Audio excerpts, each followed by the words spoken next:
বাংলাদেশ ও কলকাতার দর্শকদের জন্য রোমাঞ্চকর এক বিশ্লেষণ। ভারত বনাম ইংল্যান্ডের দ্বিতীয় ওয়ানডে আগামীকাল বারাবাচি স্টেডিয়ামে। প্রথম ম্যাচে ভারত দারুণ জয় পেয়েছে, এবার কি তারা সিরিজে জয়ের লক্ষ্য নিয়ে নামবে? কালকের ম্যাচে খেলবেন কি বিরাট কোহলি? তারা কি আগের স্কোয়াড নিয়ে খেলবেন নাকি পরিবর্তন আসছে? আজকের ভিডিওতে আমরা ভারতের সম্ভাব্য একাদশ, স্ট্র্যাটেজি ও প্রতিপক্ষ ইংল্যান্ডের বিরুদ্ধে শক্তি দুর্বলতা বিশ্লেষণ করব। চলুন শুরু করা যাক। ভারতের সম্ভাব্য একাদশ এবং ব্যাটিং লাইন আপ। প্রথমে রোহিত শর্মা বনাম ইংল্যান্ডের পেস বোলিং। প্রথম ম্যাচে ভালো তেমন কিছুই দেখাতে পারেননি, 2 রান করে সাজঘরেই ফিরেছেন। ইংল্যান্ডের আক্রমণাত্মক পেসারদের বিরুদ্ধে কিভাবে সামলাবেন? পাওয়ার প্লেতে তার অ্যাটাকিং ব্যাটিং ভারতের বড় ফ্যাক্টর। 2 শুভমান গিল বনাম ইংল্যান্ডের স্পিনার, ধারাবাহিক ব্যাটসম্যান, টেকনিক্যালি শক্তিশালী। আদিল রশিদ এবং লিয়াম লিভিংস্টন স্পিন কিভাবে খেলবেন? 3 বিরাট কোহলি বনাম জফরা আর্চার ও সাকিব মাহমুদ। প্রথম ম্যাচে নামানো হয়নি তাকে, দ্বিতীয় ম্যাচে এসে হয়তোবা কামব্যাক দিতে পারেন। মিডল অর্ডারে ভারতের রক্ষাকর্তা, তার অভিজ্ঞতা ইংল্যান্ডের শক্তিশালী পেস আক্রমণের বিরুদ্ধে কিভাবে কাজে লাগবে? 4 শ্রেয়াস আইয়ার বনাম মিডল ওভারে রানের গতি বাড়ানো। তার ব্যাটিং ফর্ম ভারতের জন্য নির্ধারক হতে পারে। মিডল ওভারে রানের গতি বাড়ানোর জন্য গুরুত্বপূর্ণ batsman. 5 Lokesh Rahul wicket keeper বনাম ডেথ ওভারে ইংল্যান্ডের পরিকল্পনা। দলের ফিনিশারদের মধ্যেই অন্যতম। শেষ 10 ওভারে তার ব্যাটিং ভারতের স্কোর কতটা বাড়াতে পারবে?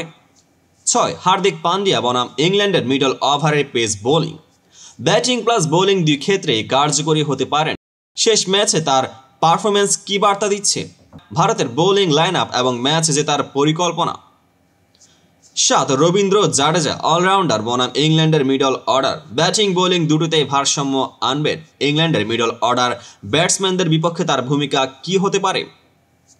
8 কুলদীপ যাদব লেগ স্পিনার বনাম ইংল্যান্ডের batting line up. England spin ভালো খেলে, তবে কুলদীপ কি চমক দিতে পারবেন? আদিল রশিদ লিয়াম লিভিংস্টনের বিরুদ্ধে তার টার্ন ও গুগলি কিভাবে কাজে লাগবে? 9 মোহাম্মদ শামি বনাম ইংল্যান্ডের ওপেনিং ব্যাটসম্যানরা। প্রথম ম্যাচে উইকেট পেয়েছেন, এবার তার স্ট্র্যাটেজি কি হবে? আর্শদীপ সিং ডেথ ওভারে ইংল্যান্ডের ফিনিশাররা। তার সুইং বোলিং প্রথম 10 ওভারে ম্যাচ গড়তে পারে। ডেথ ওভারে জস বাটলার, ফিল সল্ট কিভাবে আটকাবেন? 11 হর্ষিত রানা অথবা অক্ষর প্যাটেল। ফ্লেক্সিবিলিটি, ভারত কি বাড়তি স্পিনার খেলাবে নাকি হর্ষিত রানাকে পেস আক্রমণে সুযোগ দেওয়া হবে? এবার চলুন দেখি ভারত বনাম ইংল্যান্ডের ম্যাচের মূল লড়াই। রোহিত গিল বনাম ইংল্যান্ডের পেসাররা। পাওয়ার প্লেতে কে জয়ী হবে? কোহলি শ্রেয়াস বনাম ইংল্যান্ডের মিডল ওভার বোলিং। অভিজ্ঞতা বনাম পরিকল্পনা। জাডেজা কুলদীপ বনাম ইংল্যান্ডের ব্যাটসম্যানরা। স্পিনের বিরুদ্ধে ইংল্যান্ড কতটা সাবলীল? আর্শদীপ শামি বনাম ইংল্যান্ডের লেট অর্ডার। শেষ ওভারে কে রাজত্ব করবে? ভারত কি সিরিজ নিশ্চিত করবে নাকি ইংল্যান্ড কামব্যাক করবে?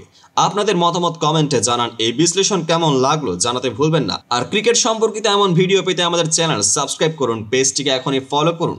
দেখা হবে পরবর্তী আপডেটেড ভিডিওতে।